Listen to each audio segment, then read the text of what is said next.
Please subscribe to Rainy Free, like the video, and hit the bell notification. Thank you.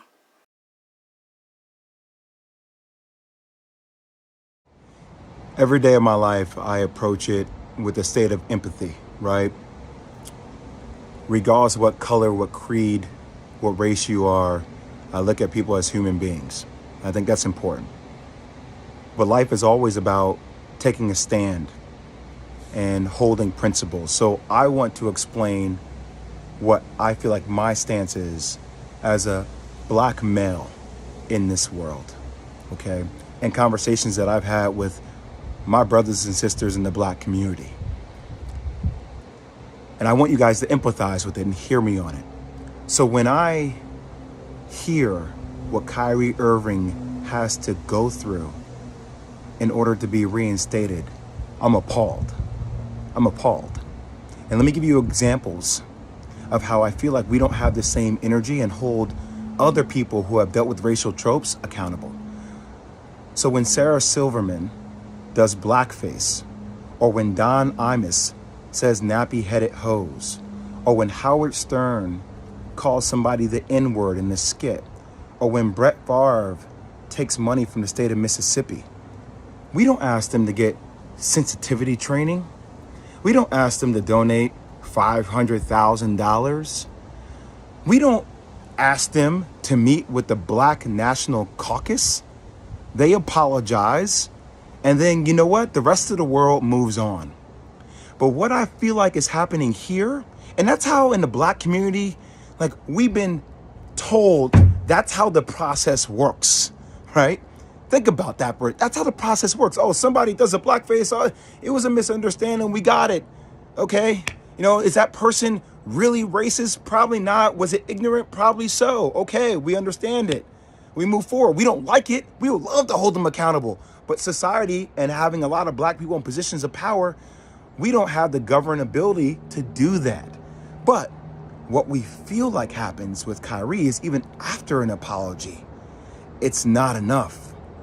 We feel like there needs to be more. And a lot of people I've spoken to over the last couple of days talk about this thing. Older mentors of mine talk about buck breaking. So we talk about tropes. This is something that we feel like in the black community that happened way back in the day, where if there was a slave that was defiant, right, he got broken in front of everybody in order to show that he was not in a position of power. And that at the end of the day, he had to do what he was told to do because that's what was mandated of him. And there's a bigger situation going on with what's happening with Kyrie Irving. If the Nets don't want him to be there, just say you don't want him to be there. But we should hold everybody accountable, even owners of teams accountable with things that are happening in other countries, i.e. China and Uyghurs and the Muslim genocide that is occurring, that we hear Enes Kanter talk about. But we don't keep the same energy for everybody. We pick and choose what conversational points we want to make more polarizing.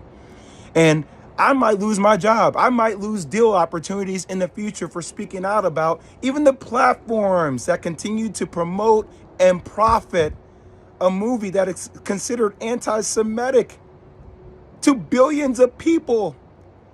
They don't have to be accountable. Who is accountable? But we're going to put everything on the shoulders of Kyrie Irving, who, even though he said, I cannot be anti-Semitic because if I know where I came from, stating that he's one of the 4 lost tribes. He's saying that blacks and Jews come from the same entity, the same thing. But we don't want to understand nuance. We want to be triggered by words, and we like fire, and we like things that are, going viral on social media, and everybody has some kind of hot take, and we're calling people idiots, and we're calling people names because that's what we do. We just destroy each other. I ain't gonna destroy each other, man.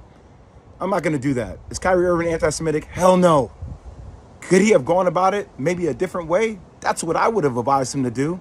But I'm not gonna let you guys sit out here and make this dude out to be like he is a villain, like he is a bad person.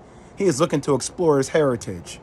Now, you can crucify me if you want. I don't give a damn anymore. It's time for people to start speaking out with nuance and speaking out on the principles they stand for. That's all I'll say.